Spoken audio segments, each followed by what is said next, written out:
Hello, my beautiful people, my beautiful Grenache lovers. And if you're not a Grenache lover at the start of the class, hopefully you will be at the end of this class. And if you thought you knew Grenache before, hopefully at the end of this class, you will have learned quite a bit more. Really excited about tonight because I always talk about Grenache being my guilty pleasure wine. Meaning, in the wine professional community, there's always these grapes that are considered like to be the penultimate grapes that have acidity and vibrancy and structure and tannins and all of this stuff that's like considered to be the most sought after and the most like the most acceptable grapes to love as a wine professional. Grapes like Riesling, Chenin Blanc, Cabernet Sauvignon, Nebbiolo, Sangiovese, all of these like pretty high structured wines. Those are amazing and I love them all. However, sometimes I just want a glass of wine and I don't want to think about a specific food pairing and I don't want to like be overwhelmed by acidity and tannin and structure. And I just want something like approachable and like delicious and savory all at the same time. A glass that I can enjoy without over analyzing or overthinking everything. And so to me, that wine is Grenache. That grape is Grenache, I should say. So whether it's blended, whether it's red, whether it's white, whether it's rosé, I generally always gravitate so amazingly heavily towards Grenache when I just want that glass of wine.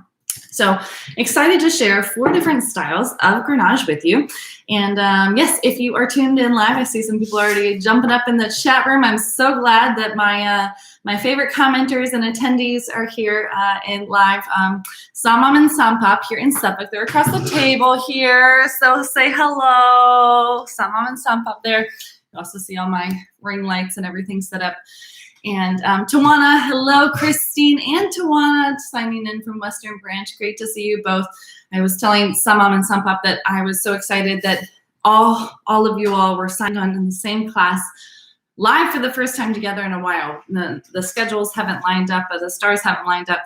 So I'm excited to have everybody here in the chat room tonight. So I know summertime, people stop learning in the summertime, they take breaks. So this is actually going to be my last virtual class until August, when I'll resume some virtual classes again. But July, I start doing in-person classes again in restaurants and a lot of private events. And so I figured everyone was going to take a break from the computers, get out and enjoy the weather and enjoy the time. Hey, Chris, great to see you. Happy Thursday to you as well. So glad everyone's here. All right, so I apologize for the late email with the instructions for everything. Hopefully we've chilled the rosé, which we're gonna start with. That's the Chateau Maris. Go ahead and if you haven't already, make sure that this wine is chilled. This is Bonnie Dune. They're Les Cigares Blancs. Go ahead and chill both of those. And if you haven't already, go ahead and open up these 2 wines. So we're doing the G de Gaillard by Domaine de la Gaillard from Caron. They're 2009 vintage, so from the aughts we're tasting. And this Petit Pisares from Costos del Priorat. Go ahead and open up both of these. If you want to decant one of them, I'd recommend decanting the Priorat here that we're going to taste at the very end. That, I think, has the most to stand from a little bit extra air. Grenache generally doesn't love, we'll talk about that in a little bit why, but it doesn't need to be decanted quite as much. But I think that Priorat could stand to open up a little bit. Hey, Rick and Julie from Williamsburg, bonsoir to you as well. I should say bonsoir, and I should say buonanotte. No, there's no Italian wine here. Buenas noches, since we're in Spain, and just howdy y'all, since we're from California. All 3 regions here. So glad to have everybody tuned in. So happy that that Grenache spoke to you all. If you could just type in the chat room, like, is Grenache one of your favorite grapes? I know it is for you, Rick, because you're a huge Chateauneuf de Pape lover. But if Grenache is new to you as a grape, you don't know much about it, maybe you've had a couple, you don't really know that much about it, or if it's one of your go-tos, also tell me now, and then we can decide at the very end if you've been surprised or enlightened throughout the class. So again, we're going to start off with the rosé. So go ahead and pour yourself a big old glass of that. And I say big old glass of that because it was a hot day. For me, it was a very stressful Thursday, so I am in need of a big old glass of that. In fact, I'm going to pour a little bit more. Normally, I don't drink very much during these classes, but I have a feeling that this glass is going to be empty pretty soon. So cheers, everybody. Pour yourself that glass of rosé, and we're going to dive right in to the history of Grenache, the reasons why Grenache is such a special grape, and then we're going to get into all these different flavor profiles of these 4 different expressions of the grape. So cheers. All right.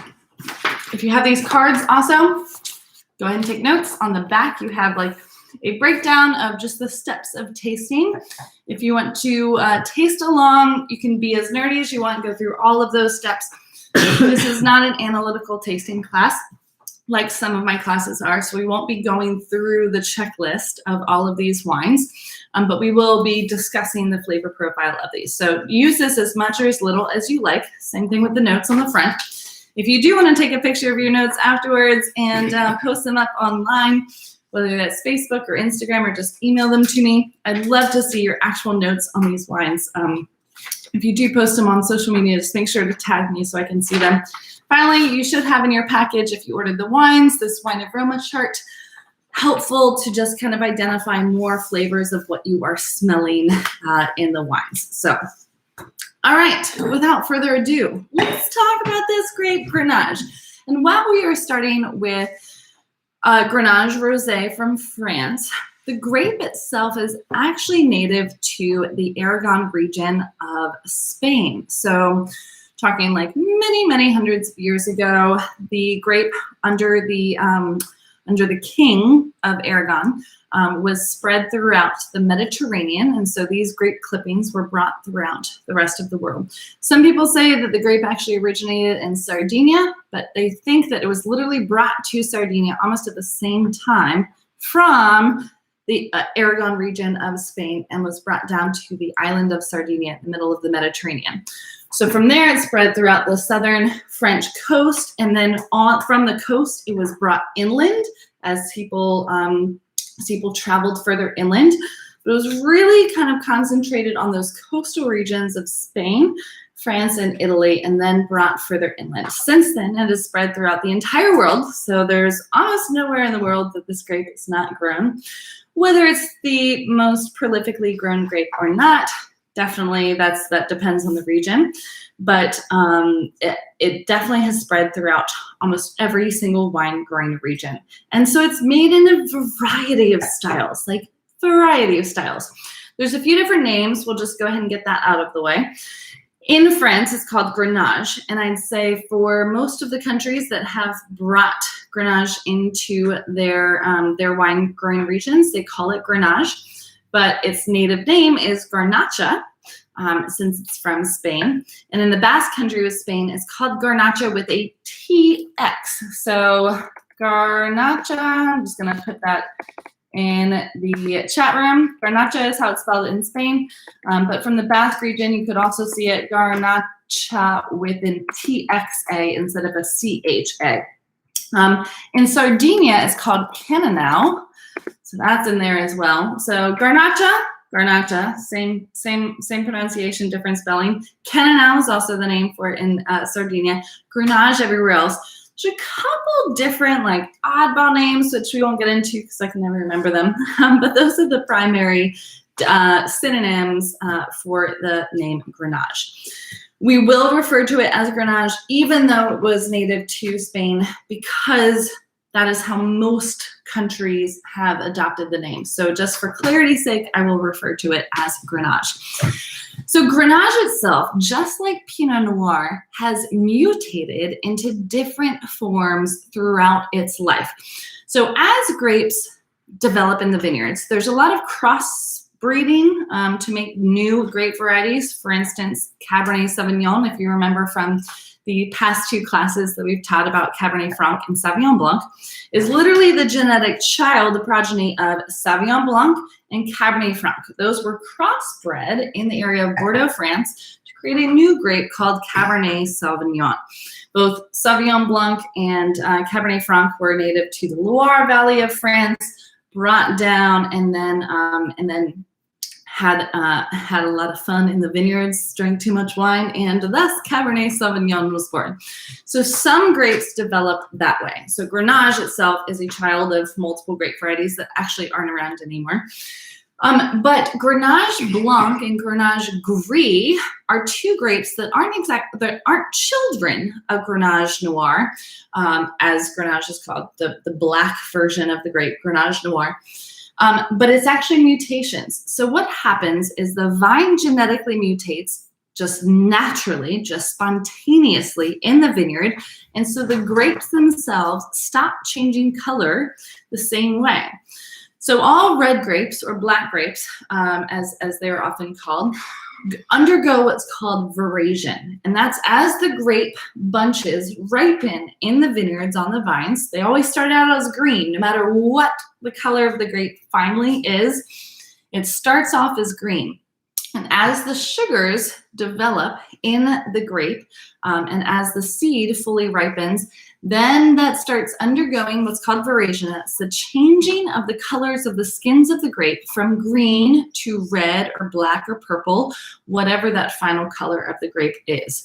So white grapes, like Chardonnay, Sauvignon Blanc, Chenin Blanc, those do not undergo any veraison at all.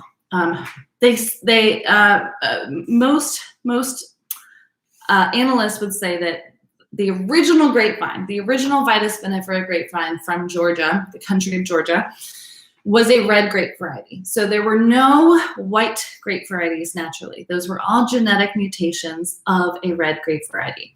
And so Grenache Noir, as we just know it, Grenache, you don't have to say Grenache Noir, the same thing. It's the same exact grape. Certain vines just stopped changing colors. They stopped undergoing veraison. So one of these vines just never fully transitioned into the black reddish color that a Grenache Noir is, and it just turned this pinkish, grayish color. And so that vine, literally, as those clippings were taken and spread throughout, became Grenache Gris. So all of those clippings that were spread throughout the world became Grenache Gris as we know it. Grenache Blanc, literally that one vine, it always starts with just one vine, that's all it takes. That one vine just stopped undergoing any veraison. So Grenache Gris kind of like just halted midway through veraison, and then it just never got any darker. Grenache Blanc just stopped undergoing veraison altogether.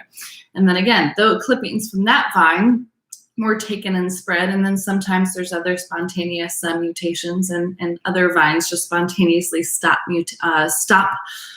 undergoing veraison. So that's how Grenache Noir, Grenache Gris, and Grenache Blanc are actually all the same variety, just mutations of that variety, if that makes any sense.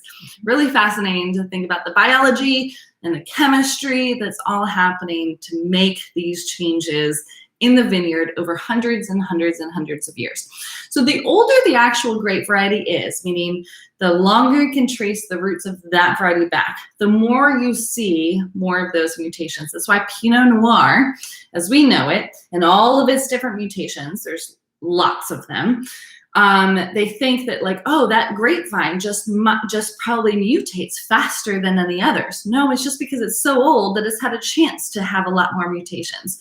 So Grenache Noir, or Grenache, not as old as Pinot Noir. I think they trace it back to about the 1700s. Don't quote me on that. I did not look up that date before I get to this class. Versus Pinot Noir dates back hundreds of years before that. So now we have two mutations, but we might see in the next 500 years, if anyone's around for that, lots more mutations of the Grenache grape.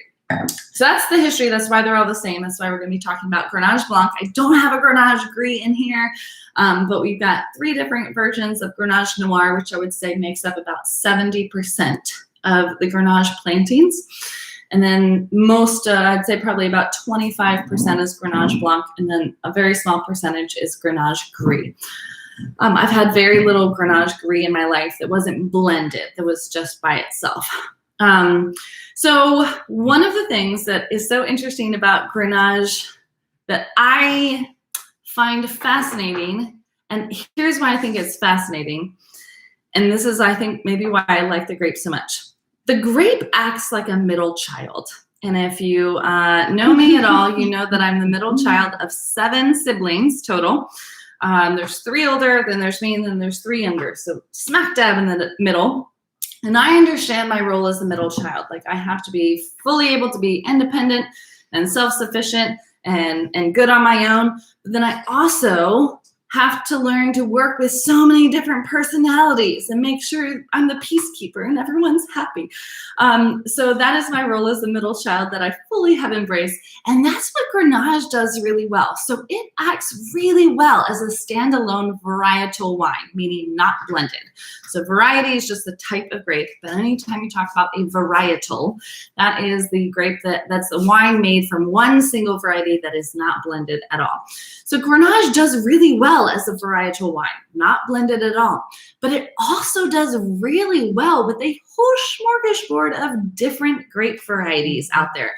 So it does really well with Syrah and Mourvedre, making the GSM blends that we know and love so well. So Grenache, the G, Syrah, the S, M, Mourvedre. GSM blends can be found from France to Australia to California, Washington State, Virginia even, actually, Argentina, Chile, South Africa, like even Spain and Italy. Literally, you can find GSM blends everywhere because that's like the holy trinity. Those 3 grapes work so well together. Grenache doesn't let let other grapes walk all over it. So it will still show in the wine. It won't let the Syrah and Mourvedre kind of like take over the wine. So it still like shows its personality even in all these blends, but at the same time, it highlights the best of Syrah and the best of Mourvedre. Like, it does so well with all of these different personalities. But not just that, Grenache Blanc works really well in blends. You can blend it with Roussanne, with Marsanne,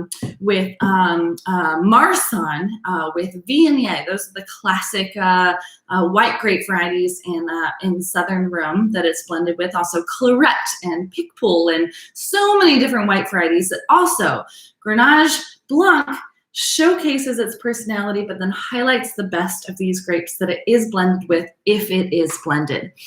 Grenache works really well as blends also with Cabernet, Merlot, and some of these Cabernet Franc, some of these more intense varieties. I call that the Bordeaux Rhone blend. So Rhone is the region that we're talking about in southern France that is typically like Grenache, Syrah, Mourvedre, so Rhone style blends. Bordeaux is a lot of Cabernet Sauvignon, Merlot, Cabernet Franc. So when you blend those 2 profiles together, I call it the Bordeaux Rhone blends.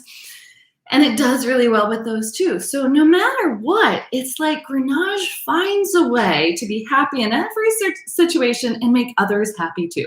So I think I just love that about Grenache, and I really appreciate the grape and its ability to do that.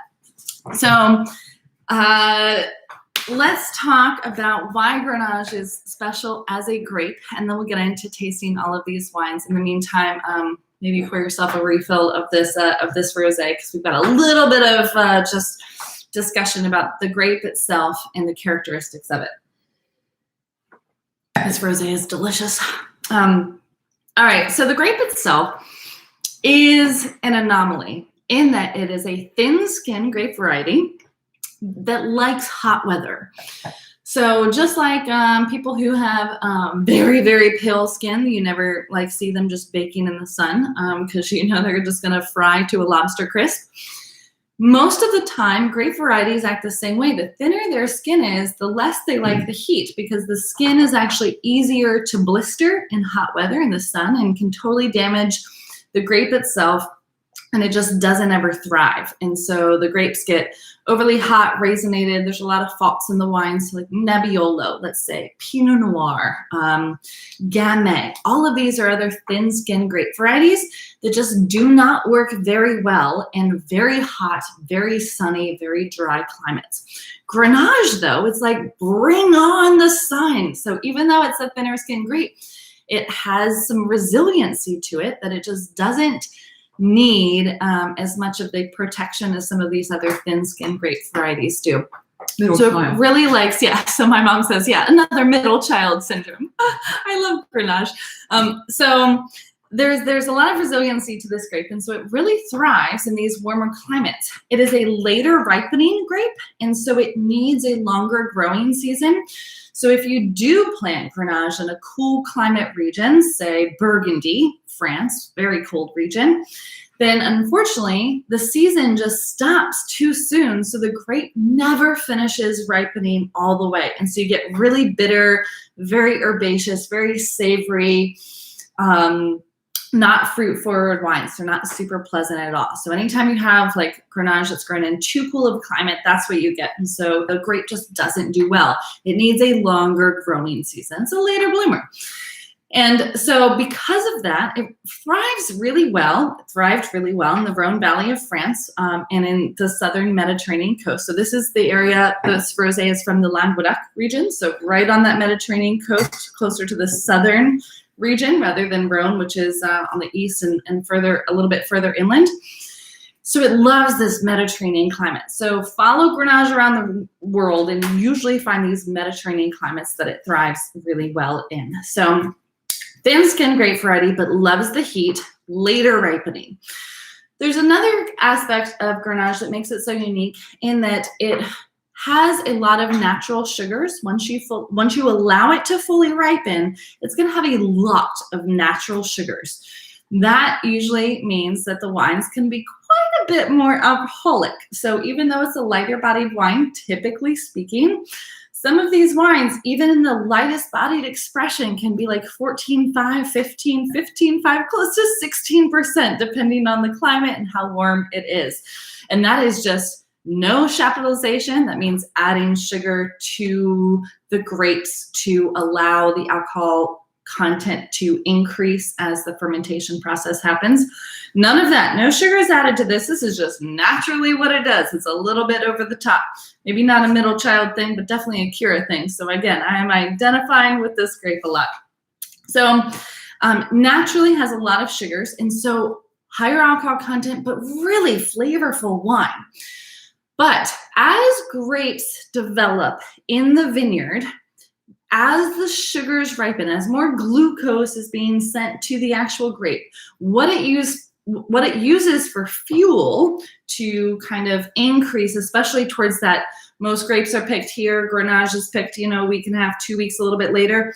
That last little push of energy, it takes acid compounds from the actual grape, malic acid compounds, and uses that malic acid as fuel to help that last push of ripening.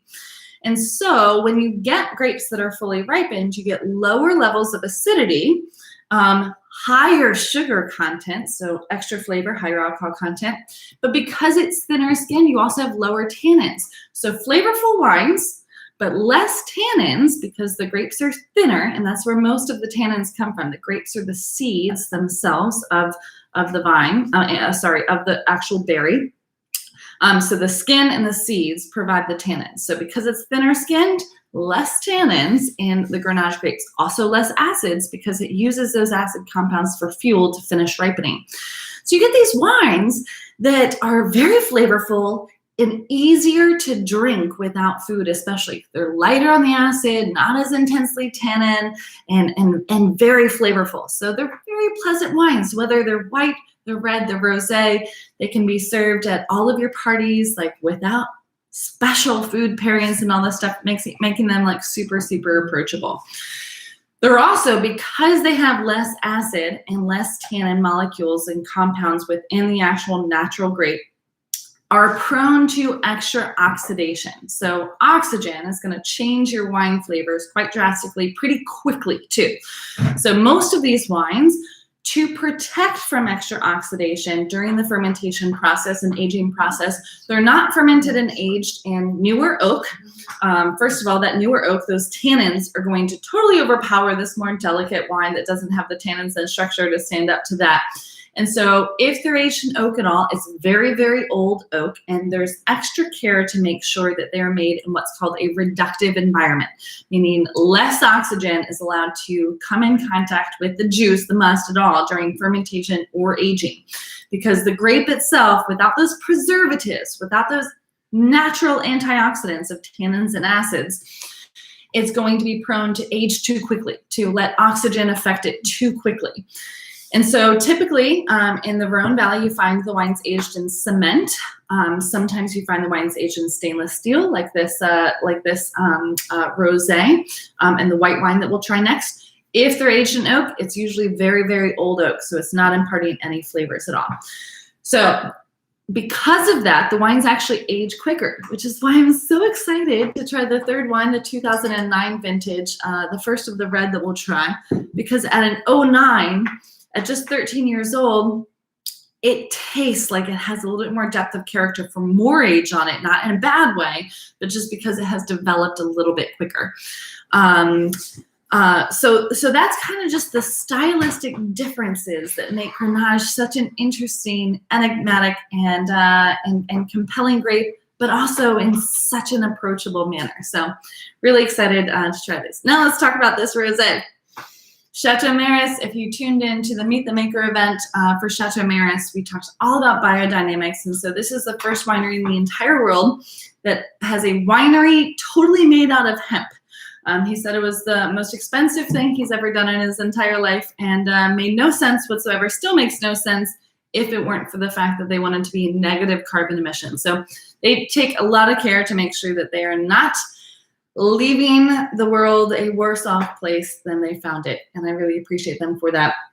Pretty large estate. We're talking about hundreds of acres planted to vine here. And so you're able to get really amazing wine, high quality wine for a really great price.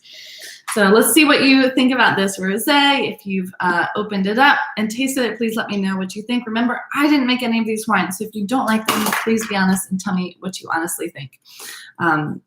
So glad that, so Samam is one of, Grenache is one of her favorites. Awesome. Christine, yes, you like Grenache. Tawana, not a whole lot of experience. That's about to change. Sunpop, Steve says, wow, this is perfect for summer evening. Absolutely. Even after fun, let's see, I've got to change my, I can see. Fun motorcycle ride home from work, especially after that. Gotcha. Love that, yes. Tastes even good with the fruit fly in it because just a little bit of extra protein in there. So good for dinner. Tawana says, looking forward to sipping this on the porch while I tend the smoker this summer. Love that. Yes. Totally agree. This is like the perfect porch sipper. Great question. How do you know from the label that a rosé is Grenache?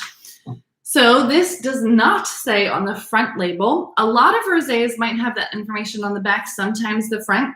Typically you don't know because often rosés are less about the grape they're actually made from and more about the style. So you can make a Grenache rosé in such an intense, extracted and fruit-forward way that it's almost like a light red.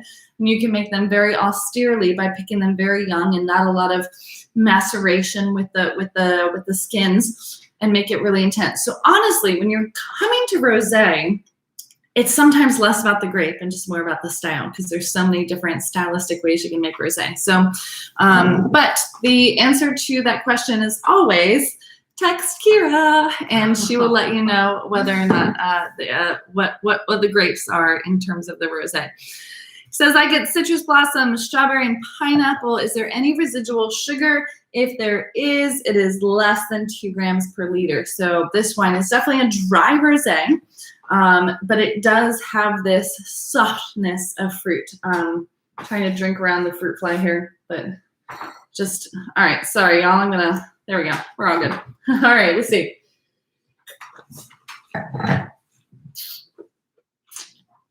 Love the strawberry call.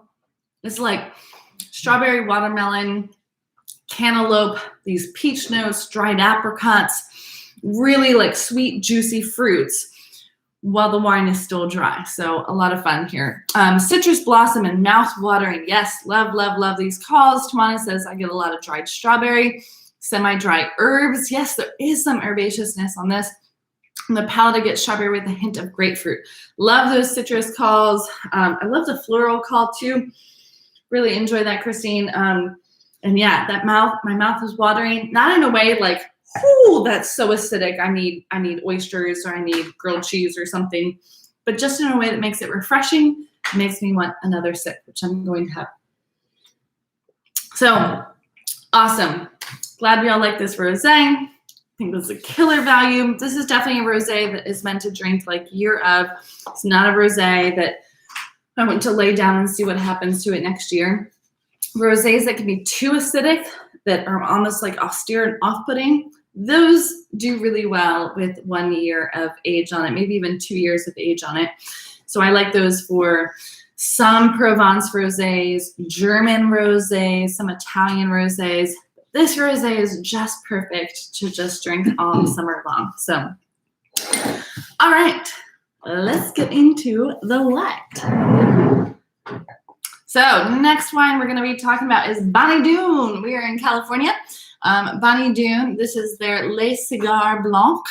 Les Cigares Blancs, if you want to be super French about it, which even though we're in California, they are being super French about it, and we'll talk about that in just a second.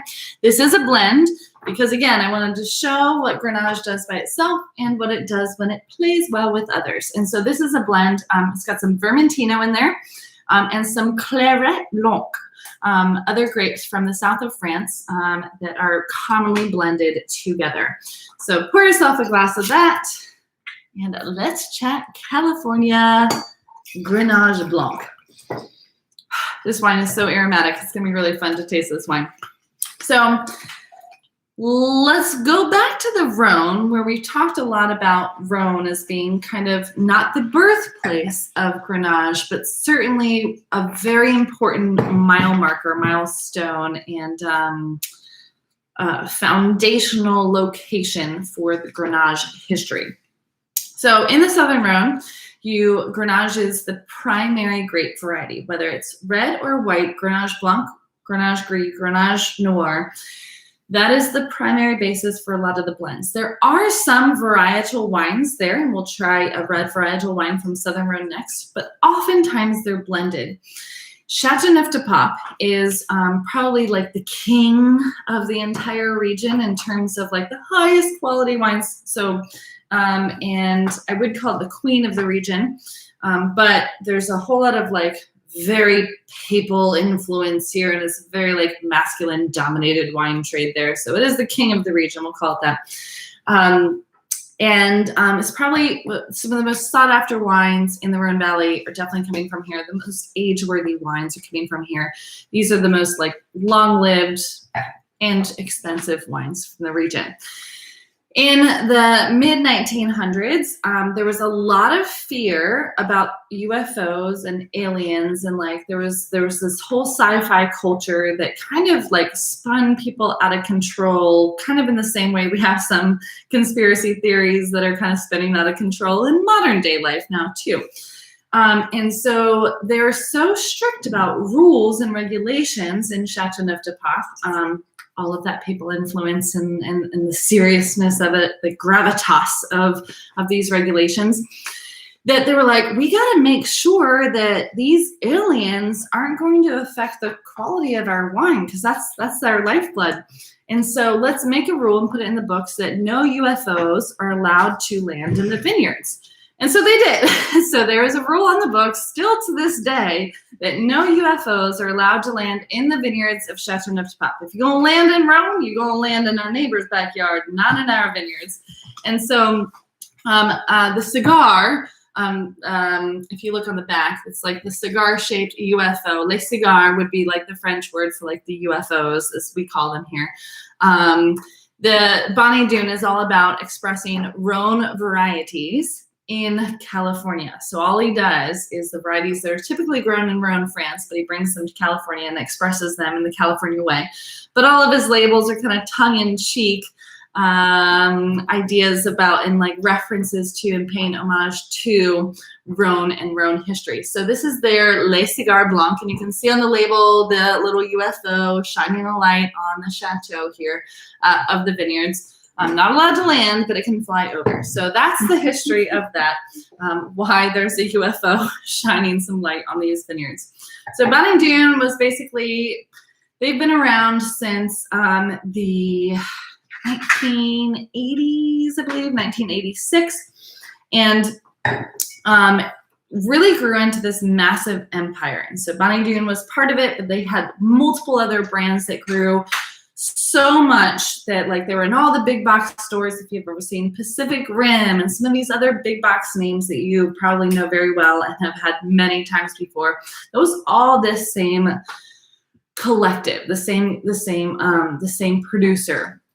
But in 2006, they're like, you know what? We want to get back to our roots and just like focus on making smaller quantity of wine, one label, and just really focusing on higher quality wine and doing it sustainably, organically, and doing it so the wines taste really well. So they sold off all of the other big brands and have now just been doing Bonnie Doon.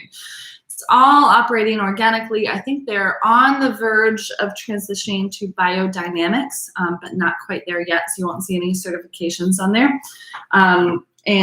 Doing a lot of things sustainably on a smaller scale, focusing on expressing specifically Rhone varieties, California style. So love this little blend. I think it is a super fun expression of mostly Grenache Blanc, 60%, and the rest Vermentino and Claret Blanc. So let's smell this. What are y'all smelling this wine? This wine is so aromatic. Talk about flowers in this wine. I'm getting all the citrus blossoms here. This like tangerines and oranges and like navel oranges, clementines, like the sweeter orange fruits. Some like tropical flavors in here too, like pineapple core. So less of the tree fruit and the berries that I got in that rosé. More of this like tropical stone fruit that I'm getting here, and definitely like ripe fruit, very floral, very ripe, very juicy on the nose. Banana-ish, maybe like some banana nut bread. It's been a while since I've had banana nut bread, but I'm getting a little bit of that. So see what y'all are getting here. Steve Hill says, number 2 on the nose, I get a lot more citrus fruit than the blossoms, but number 1 is all fresh and green. Yeah, absolutely. We got way more of that tartar style on the rosé and way more of that ripe or richer style on number 2. Rick says, initially surprised that Vermentino in the blend, didn't realize that the roll was now being called by its Italian name. They are the same, right? Yes, they are. However, we're in California now, and I think that even though they're paying all this homage to Rhone, France, using the great name Vermentino because more French producers are using that name because Rolle is specifically localized to the Languedoc, not necessarily the Rhone Valley. And so throughout the south of France, you see different names for it, but Vermentino is kind of known throughout that entire area as being the grape. So I think that they're just calling it by the more generalized known name. So great question. Tawana, getting some banana on the nose. Yes, I love it. I just called that banana bread. Glad we're on the same track here. All right, let's taste it. Talk to me about acids. Since we talked about Grenache being a little bit lower of an in acid as a grape variety. Tell me what you think about this. Vermentino is also a little bit lower. Claret Blanc is also a little bit lower. So this wine is meant to be a little bit rounder, a little bit creamier. Tell me what you think about it though.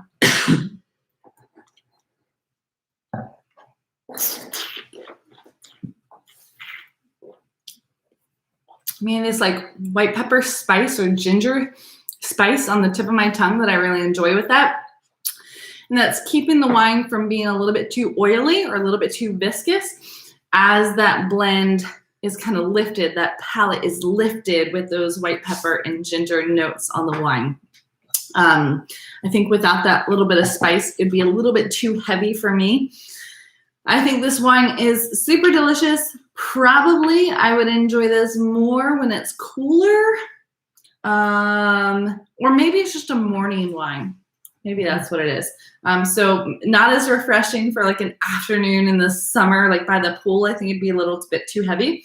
But this would be a really delightful brunch white wine. Is it aged stainless steel? So great question. I wish I could tell you that. So on their website, there is only information going up to the 2017 vintage. And the 2017 vintage was quite a different blend. It was just Grenache Blanc and Roussanne. This is blended with Vermentino and Claret Blanc. So I don't actually know. And so I've heard different sources, and every different source is having some different information about this. So I wish I could give you exact information on this. I would guess that it's partial stainless steel, maybe partial cement, and maybe partial some older oak, which is giving it a little bit of that spicy complex to it. But I cannot say for absolute certainty because I did not hear back from the winery when I emailed them. So I will let you know, though, if I do hear back. Steve Hill says, I get a delayed effect from the acid that only kicks in after 5 seconds. Not unbalanced, though. Get a more like herbs like parsley and basil. I like that. Let me see if I'm getting some of those herbs.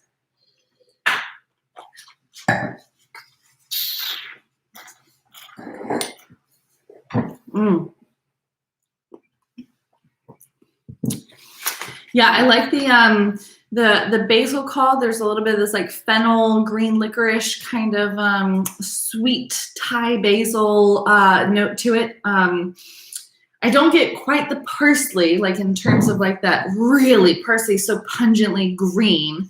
But I do like the basil call a whole lot. So like a sweet celery almost. Mom says, some mom says a sweet celery almost. I like that, like a coriander. There is some herbaceousness to it.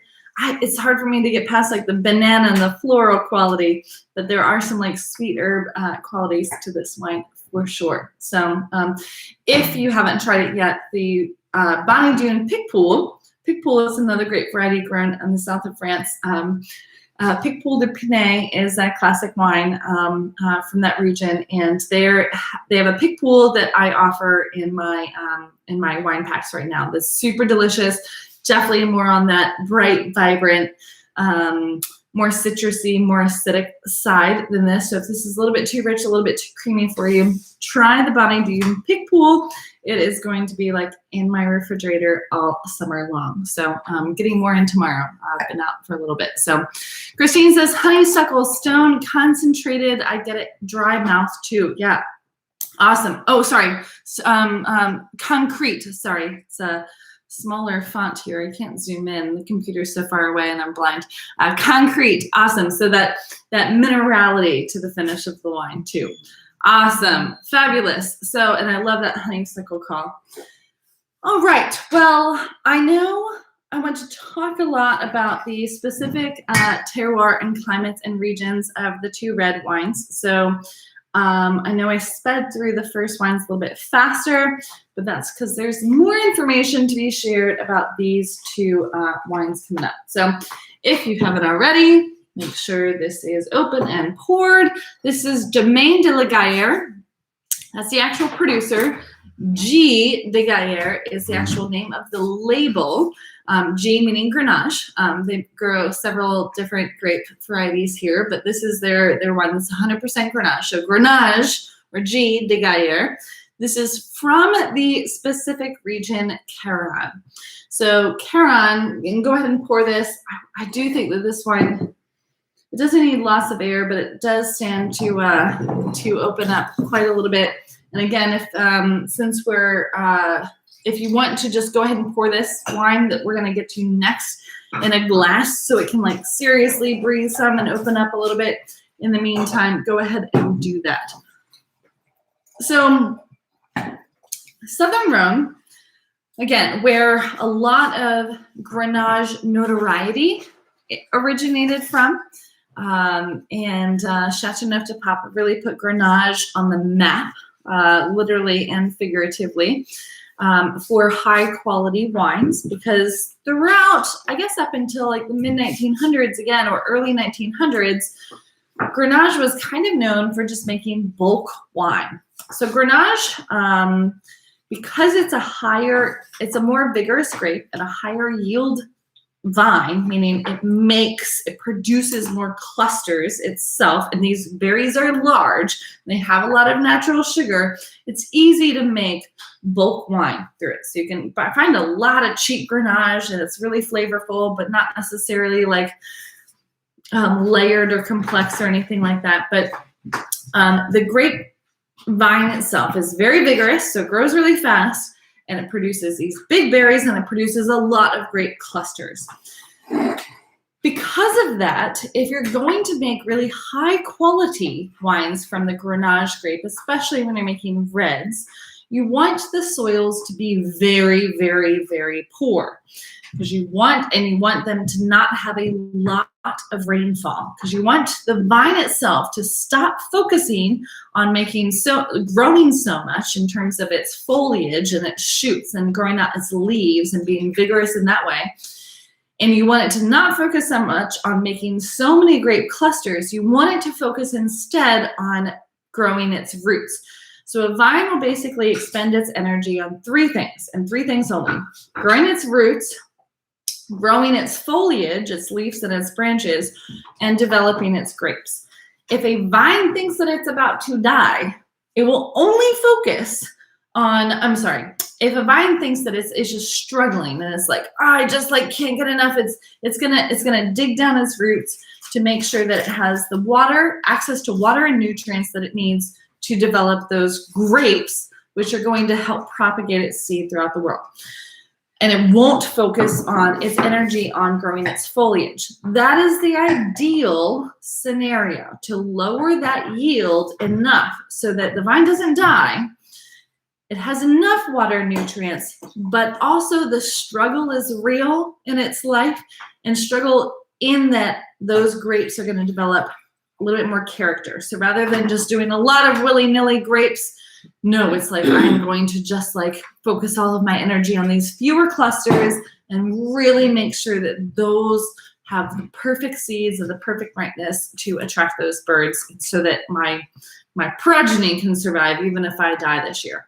So that's the sweet spot for a lot of vines, but especially vines that tend towards being overly vigorous and having too many grape clusters. So Châteauneuf-du-Pape definitely has this very, very poor soil. There are these rocks called galets. Sorry, this is not Spanish, it's French. Galets. We call them pudding stones. They're these big, round, sedimentary stones that are super rounded and edgy, and they're white, right? They're very, very light in color. So they're going to reflect all this sunlight, it's very sunny in this region, back onto the vine to help, again, that ripening process. Which is great because Grenache loves all the extra attention and loves that extra heat and loves that sunlight. And so all of those pudding stones are great because it's reflecting that heat back onto the actual vine. Especially at night when it cools down dramatically, because the air and the winds are so cold that it really helps to make sure that the ripening process happens evenly throughout there. So Châteauneuf-du-Pape was the first AOC, or region, Appellation Originée Contrôlée, the region that was designated by the French government as being a specific region with specific rules to make wine. That was in 1936. So they recognize the notoriety of that region to make really high quality wines from the Grenache grape, mostly, although there's about 18 varieties allowed. And throughout then, that really started calling attention on the worldwide scale to the Southern Rhone region. So then you have all these other villages in the Southern Rhone that also focus on similar style blends. In red, primarily Grenache, with some Syrah, some Mourvedre, some Cinsault, you name it, the list is pretty long in terms of the grapes, but those are the primary four: Grenache, Syrah, Mourvedre, Cinsault. Of those, you can call everything from that region Côte de Rhône, meaning the slopes of Rhône. Then if you go one step up in terms of quality, and it's from one of the designated villages that is known to make the high quality wine that's designated for that, not Châteauneuf-du-Pape, but is designated to make higher quality wine, that's called Côte de Rhône Village, or it looks like Côte de Rhône Villages, but it's pronounced Côte de Rhône Village. Caran used to be one of those villages that was designated as being one of the 17 villages that had the highest quality of wines coming from there, but wasn't quite the standard of Châteauneuf-du-Pape, Gigondas, Vacqueyras, Rasteau. And just recently, literally, I think it was, 2018, it was designated one step up. So now no longer is it part of the Côte d'Aron Village quality level. It's one step up, and it's designated as its own cru as Caron. So it no longer has to say Côte d'Aron Village Caron. Now it can just say Caron. So pretty fascinating how it's demonstrated this high quality, and it basically got promoted. So man, it worked for like 75 years, and finally that grape variety that village gets promoted from village status to cru status, but it's a pretty big deal. But because it's the most recent promotion of all of those villages, Resto was right before that, I think in 2006, because it's the most recent, the price hasn't increased quite as much. You can still get these amazing deals for like epic wines, for wine of this region. High quality status without the price tag of some of these other wines. So let's see what y'all are smelling in this. Love the smell of this wine. This is what oxygen does to wine, right? It creates all these nutty notes, this caramelization, like sugar burning on the oven if you're doing a flambe. Is that what it's called? Flambe? Yeah. All of a sudden, you know, when you say a word and it sounds weird to you. But yeah, you have sugar burning on the pan because you're doing a caramelization of something, like bananas Foster kind of thing. That's what you get. You get this like macadamia nut, roasted pecans, this caramelization, this brown sugar, cinnamon, nutmeg, allspice. Not that the wine is sweet at all. Do not be confused about that. But that's what oxygen does to wine. Also check out the color on this wine. You do get a little bit this like brown tinged rim to it. So you get this like tawny hue, what we call garnet in the wine world. Concentrated though, man, that is, you cannot read through this. So even those skins are really thin on Grenache grapes, you can get some serious concentration, especially if you do longer maceration with the juice on the skins themselves, getting all that color extract from the skins before you start the fermentation process. And you can do what they call the saignée. So you bleed off some of that juice during that process to further concentrate the juice that's remaining with those skins. So my guess is they did both of that. But again, their website is all in French, and I do not speak French well enough to understand that whole website. I understand a little bit of it, but that's about it.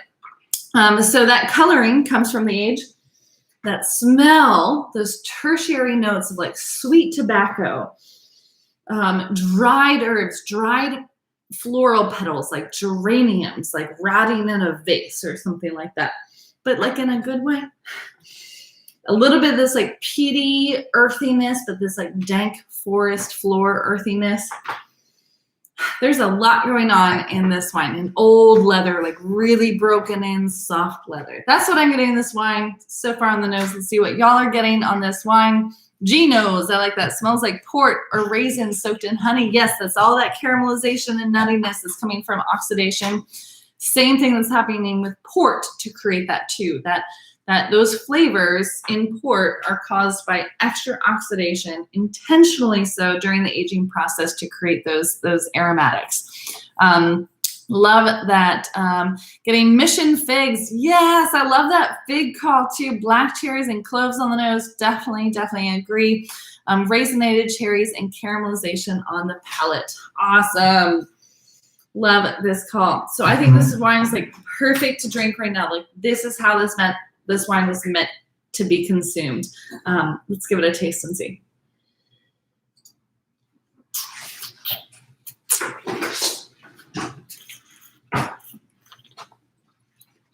No spit cut for me tonight because there's a lot of traffic today, and Grenache is one of my favorite grapes. So I'm enjoying these.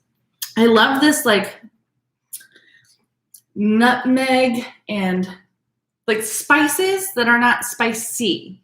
That's a big difference to me between Syrah and Grenache, which are often so blended together.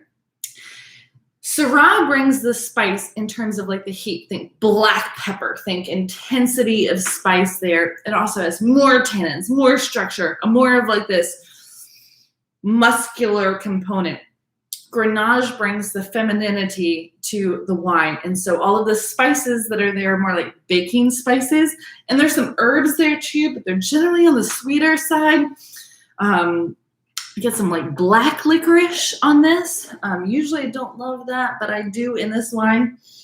Vanilla bean, like raw vanilla bean, like Madagascar vanilla bean, if you've ever just smelled one of those.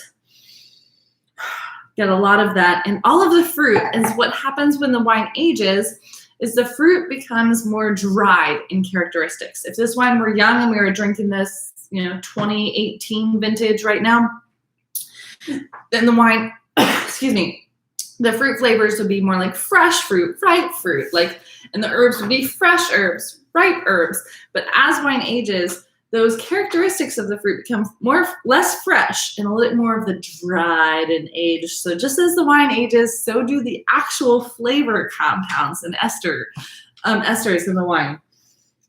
Man, so yes, this wine could be paired with food, and you could do this with, I would really love this with like a mole sauce, with some chocolate in the mix. If you've ever had really good Mexican food and had like really good mole sauce that they've been making for days, this would be amazing with that. So all of those like rich, sultry spices in there would really highlight that.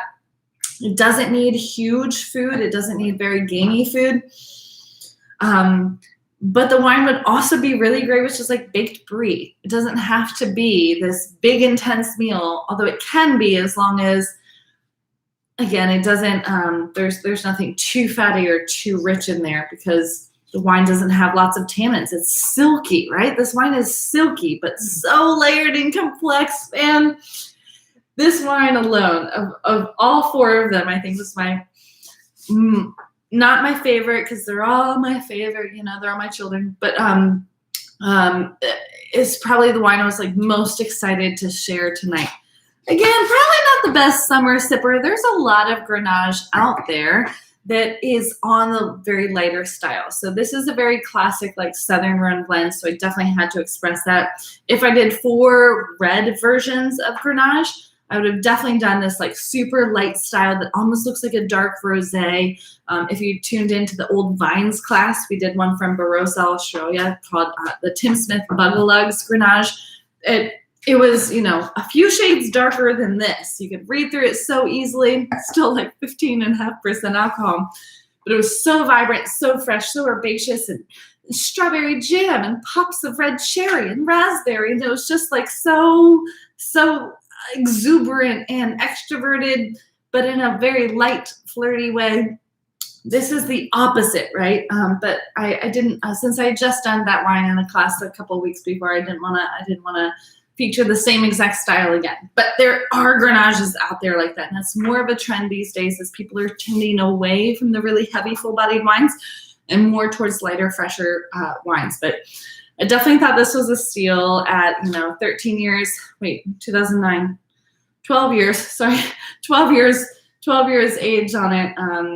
Just really fascinating by this 100% Grenache, what Grenache does when it ages. So, all right, I got your tasting notes, but tell me, do you actually like this wine? Would you enjoy drinking this wine? I know it's kind of like, especially if you're outside and it's 85 degrees on your porch, this is not your ideal wine. But if you did drink this wine, what would be the scenario that you would enjoy it best in which you would best enjoy it, I should say. Sama, what do you think?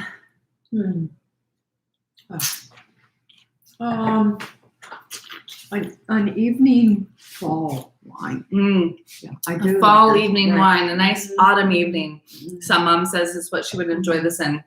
See, like crisp enough for a sweater to sit out on the porch and watch the fall leaves change. I like that. It wants to be noticed. It wants to be noticed. Yes, this is not a wine that's shying in the background. Middle child. Some mom dressed up for New Year's Eve party is the personality expression of this wine. I think some pop likes this wine a whole lot. So awesome. I like that call. I fully endorse that personality of this wine. Sultry and feminine and mysterious all at the same time. Yeah, I like it. Awesome. Well, I am digging that wine. I love how it showed its age in such a super elegant way. And I don't think this wine has like 5 more years left on it, which is good because I only have, I think, like a couple cases left of this wine. So if you're interested in this wine, let me know now. And man, I'm so impressed by that wine. I only got to Coravin a little bit of it before to write my review and to make sure I wanted this wine for the class. But it does something totally different with about an hour's of air on the wine and how it changed its expression. So very cool. All right. Last wine of the evening. We are jumping over to Spain, native country for the grape Grenache. So this is Costa del Priorat, which you can see up here on this part of the label. This is their, so they have a Pisaris label, which is about double the price. This is their Petit Pisaris, which means you get grapes from the same vineyard, but usually younger vines and like the B class grapes. So you get them for, the wine is half the price as their higher end Priorat, which is very expensive. And this is their 2018 Priorat here. And this is, yes, so that's what is in our glass next. So we've got this in our glass, or I've got it in my glass. Go ahead and get it in yours. While we,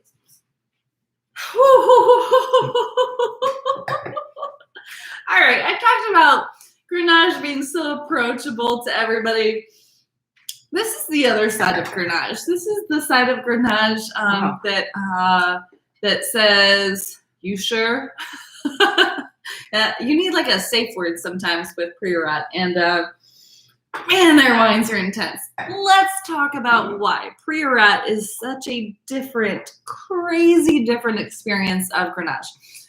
So Rhone Valley, where we've been talking a lot about, is almost at sea level, just slightly above. Sometimes you have some hills and slopes, but until you get to the northern Rhone, you have pretty undulating hills closer to sea level, maybe like 150 meters above sea level, but not very high elevation.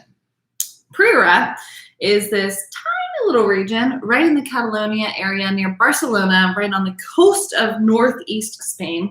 And it's this black slate plateau that kind of like just juts out. I don't know what Mother Earth was thinking. It was almost like Mother Earth had like a black slate pimple. It was just like, bam. It was just like, and it's still there. And all of this is like hard black slate, where they call it their Icorea, or Licorea.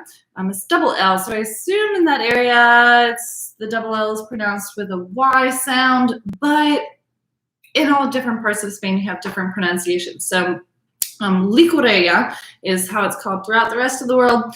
And it's a specific type of black slate that is broken down a little bit more.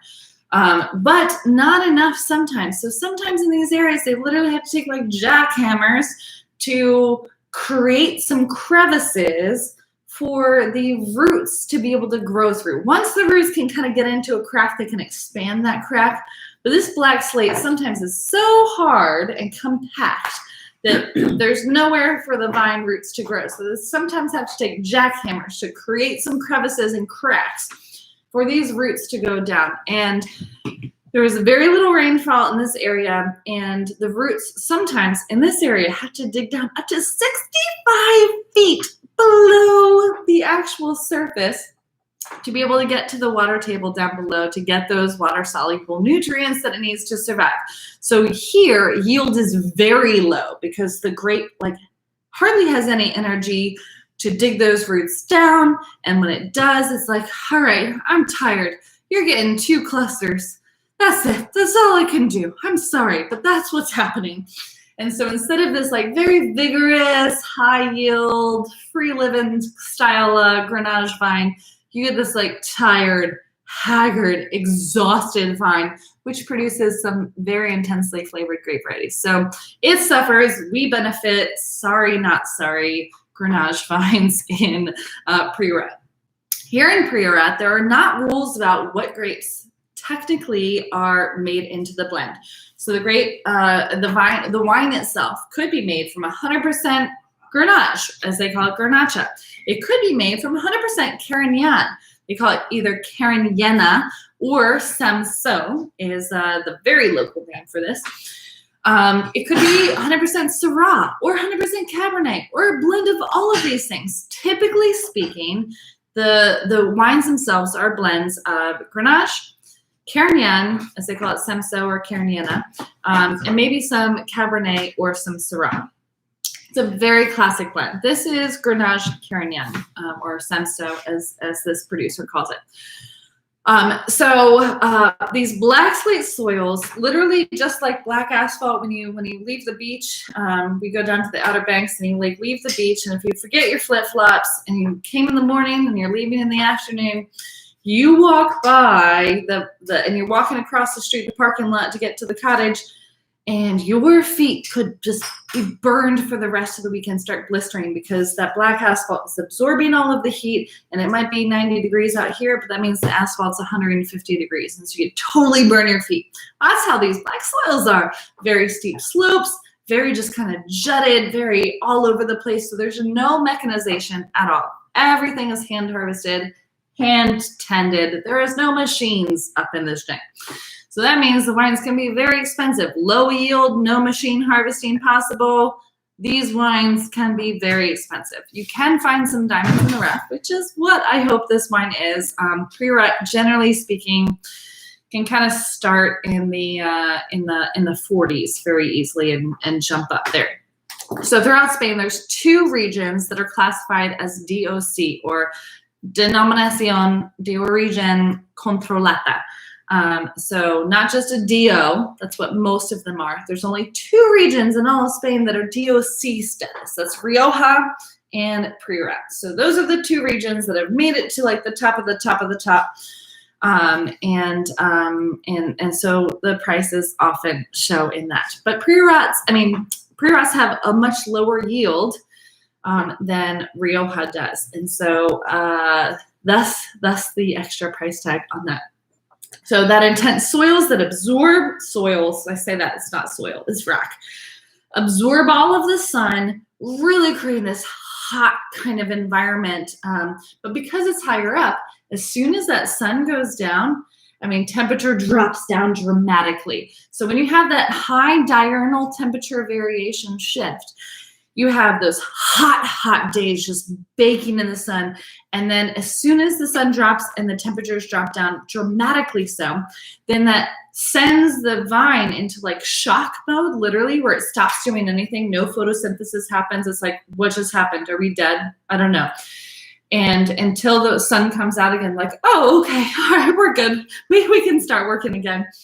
And that shock mode literally helps elongate the growing season even more. If it were just that hot, like it is here during in the summer in Virginia, where it's 95 degrees at night, during the day, and then it chills down to a pleasant 87 degrees during the night, that doesn't ever send the vine into shock mode. And so the vines just ripen, and it gets too intense too fast. And those grapes that are already naturally prone to lose their acid compounds to finish that last bit of harvesting for Grenache are going to suck their acid compounds too early. So you get wines that are 17% alcohol, but no real flavor to them.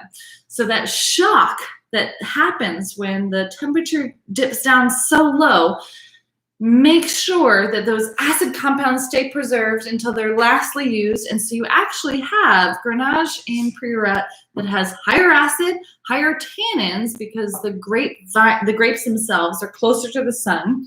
The vine knows this, that it knows that it's getting extra radiation, so it's going to develop a thicker skin. So you get extra tannins, extra concentration of color, extra acids, but all of the flavor of Grenache because the yield is so low. So you have some of the most intense expressions of Grenache on the planet here in Priorat. So I had to end the night, of course, on this bad boy. So this is definitely a wine that this is like a wine I would sell in December. But I couldn't do a Grenache class without doing the wine from Priorat, and I couldn't do Priorat justice without doing a wine with some intensity to it. So tell me what you're getting in this wine now that I have talked your ear off about why Priorat is so cool. Whew, man. All right, let's see what y'all are saying here. Okay.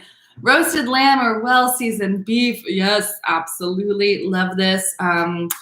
Rick, actually tell me, since I'm just getting caught up on the chat room, is this about the Caran that you're talking about or the Priorat for that wine pairing? Please do tell. Tawana says, on the palate, I'm getting raspberry sauce with a little zing. On the nose, ripe plums, hints of pepper on the back. I want to make a song about that. I'm going to work on that after I finish this glass of wine, and I will post that later. On the palate, I'm getting raspberry sauce with a little zing. Yeah, I'll keep working on that. But I really like where you're going with this. I am digging those tasty notes. Steve Hill says, I get roasted shiitake mushrooms stuffed with plum preserves. Yes, there is a lot of these sweet mushroom things. I'm getting like this balsamic vinegar quality to the wine too. This like ultra concentrated, sweet, earthy mushrooms. Love the plum preserves, like damson plums, like those plums that are equally tart and sweet at the same time. Just kind of like this juxtaposition of flavors in your mouth. Love that call. Christine, on the palate, getting chewy black cherry. Yes, love that. Such chewy fruits. I actually have to taste this first. Hold on. Raspberry sauce with a little zing. Sometimes I forget I'm on live on the internet, but I trust y'all to track with me. Hopefully you're drinking enough wine that you forgive me. Dry mouth feel. Christine says higher acidity than the G de Caran. Yes, absolutely. So that higher acids are because of that huge shift during the nighttime temperature. Yeah. Oh man, there is so much textural component to this wine. Previous wine was all silky smooth, velvety, tobacco and spice. This is like an assault almost of textural flavors and feelings and sensations in your mouth. Love that. Some mom says tobacco, smoke, and dark cherry. Yeah, like campfire smoke or the tobacco smoke, are you saying? Or just tobacco smoke, like sweet pipe tobacco maybe? Like that. It's not like cigarettes, not like ashy or anything like that, but like sweet pipe tobacco. Love that. Dark cherry, like Luxardos. When you get to the fancy places where they have a mixologist behind the bar and they do those really good Luxardo cherries instead of just maraschino cherries. Love that. So Rick says with the Caran, yes, classic pairing is roasted lamb, definitely with Southern rum. Love that call. So Chris Nelson says, y'all are killing me with these descriptions. I'm solo tonight, tuned in for the learning. Save the wine for vacation next week. Man, I was hoping everyone was pretty like buzzed at this point of the night. And while I freestyle some songs, I was hoping everyone was drinking. Sorry, Chris. I'll make sure that I save the rest of the song for your private event next weekend, and I'll finish that song for the group. Temptation to open all 4 bottles right now is real. Love that. Love the balsamic call. Awesome. So of the pepper notes, what I love about this one is I'm getting a little bit more of this like white pepper. So again, Syrah is going to have more of that black pepper spice note. I get this like more lifted kind of pepper note. So white pepper. And if you don't know what white pepper smells like, just go to the store and buy one of those white pepper things and smell that. There's a very distinct thing that smells nothing like black pepper that I really get in some Syrah from some specific regions, but I also get in Grenache, and I get a little bit in this wine. I love how much it's calmed down when I first opened this wine. If you didn't get a chance to open this in advance or decant it, this wine could be like a pop of alcohol into your face that's just aggressively in your sinuses. And so whenever you get that in wine, let's see, this is 14.5. 14.5. Let's see what the Caran was. 14.5. Yeah, Grenache, again, remember, it's a naturally prone to pretty high alcohol. For the white wine, 13.5. Still pretty high for white wine. For the rosé, I'm guessing 13. Let's see here. 13. All right, cool. So again, pretty higher, and that's just what Grenache does. Because if you want those right flavors, you're gonna get higher alcohol content, or you're gonna get sweet wine. But whenever you get that, if you smell a wine, if you've just poured it and you just like smells like almost like rubbing alcohol, all you're getting is alcohol evaporation sensation in your sinuses. Give the wine a good swirl. Wine's going to coat the inside of the glass. Alcohol's going to evaporate, but just slightly. And as that alcohol evaporates, it kind of stays captured in the glass sometimes, especially if your glasses taper in like this one does. And so it's just going to concentrate that alcohol evaporation right in your nose, which is not pleasant. No one wants that. That's why the shot glasses are not wide snifters, because you just need to get rid of it real fast. So if you want to get rid of that, swirl the wine, do a puff of air into the glass, swirl the wine again. It's literally going to push those vaporized or volatile alcoholic compounds out of the glass. And so then you're left with the pleasant aromatics and esters of the actual wine. So I definitely had to do that first for this wine because the alcohol was pretty intense on the nose. It definitely calmed down, softened up, not in terms of its flavor, but just in terms of that alcohol sensation, which Grenache can definitely do. All right, so of the four, it's really hard to call a favorite. I can't call it a favorite. And I can't even call, they're so dramatically different. So of the four, which surprised you the most? Was the rosé the most surprising? Was the white wine the most surprising? Was the French Grenache 100% most surprising? Or maybe the Spanish Grenache Carignan blend was so surprising? Also, I want to, before I finish up, I just want to call out what Carignan is bringing to the table on this wine and what Grenache is allowing it to bring to the table while both express themselves freely together at the same time. And that is this red earth quality that I always love with Carignan. There's like this red dustiness that I always get with Carignan, this like slightly rustic, a little bit red, a little bit, I don't know how else to call it. It's like red earth and in this dustier quality. And I'm getting that in this wine as like the more it opens up, the more that red earth kind of pops as that alcohol kind of goes to the back burner. And there's like this red raspberry thing that's coming out. All of these dark, intense, tobacco-y, savory, deep fruit flavors and spice flavors of the wines. But then there's like this pop of this red, like that's giving this like ribbon of flavor throughout the wine that I think is a really beautiful addition and brings like depth of character to this wine.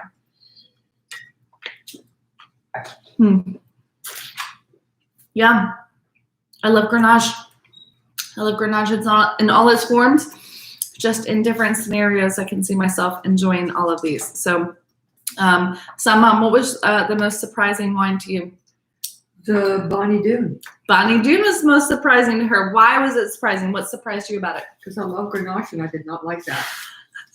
She says Bonnie Doon was most surprising to her because she loves Grenache and did not like that. So, all right, super interesting. Why didn't she like it? Too buttery. Too buttery, too creamy. So this wine actually, white wine generally doesn't always go under what's called malolactic fermentation. Fermentation is kind of a misnomer. It's not a fermentation process. It's a conversion process where it happens after primary fermentation and it undergoes malolactic conversion where it takes malic acid, think green apples, and it converts that green apple acid taste to lactic acid. Think lactose cream butter. So when you think of buttery Chardonnays, that's a white grape that has undergone malolactic fermentation. All red wines undergo it, or almost all, virtually all. Few white wines do, unless they're kind of like pushed through, where that's an intentional part of the winemaker. And so it happens often Chardonnay. It was a different thing that brought to this wine, this like ultra creaminess to the wine instead of this like vibrancy, lift, and acidity. So you did not like that, which makes sense because she does not like buttery Chardonnays. I know that for a fact too. So that makes sense. What else was surprising to y'all? Steve Hill says, I was surprised by the Bonnie Doon. Okay, again, I expected it to be more acidic based on the nose, but couldn't pick a favorite. Grenache is now one of my favorites. Awesome. You say that though after like almost every class, Papa. I think you just like the wines I pick out. I'm just saying. Tawana says, Christine, the G de Gaillard surprised me the most because of the smell and the taste were so different. Interesting. I like that. That juxtaposition of how wines smell, especially older wines, when they have that oxidative tertiary notes come out. Then the taste doesn't taste sweet. It doesn't taste like raisins. It doesn't taste like nuts or caramel. So I like that. And that's what older wines do. Usually it takes about 7 years for wine to start showing those tertiary flavors, but Grenache shows them faster again because it's prone to age a little bit quicker. But you like the Pisaris the most. Awesome. Cool. Glad one surprised you the most and one you liked the most. So, and Tawana agrees with Christine. Awesome. Well, I thought all of these were really fascinating. It was really fun to talk about Grenache and the history of the grape, why it's so different, and why the middle child is the favorite. Just kidding. It's just my dream to be the favorite child one day. So, all right. Sorry. One more note from Mom. I recommend everybody go online and look at pictures of that Priorat Spain. Oh, yeah. Okay. Slate. It's shocking. Great. So Samam says, go online, Google Priorat vineyards and check out what those soils look like, what those vineyards look like. She said it was super shocking.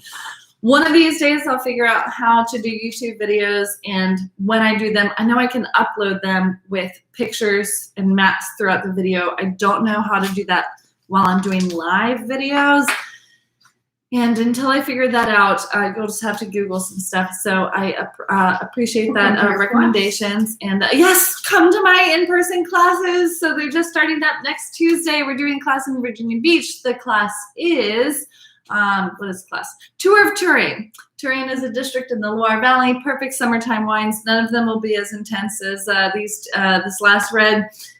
Really, really delightful wines. Cannot wait for that. That's at Bellemonte in Virginia Beach next Tuesday, June 29th.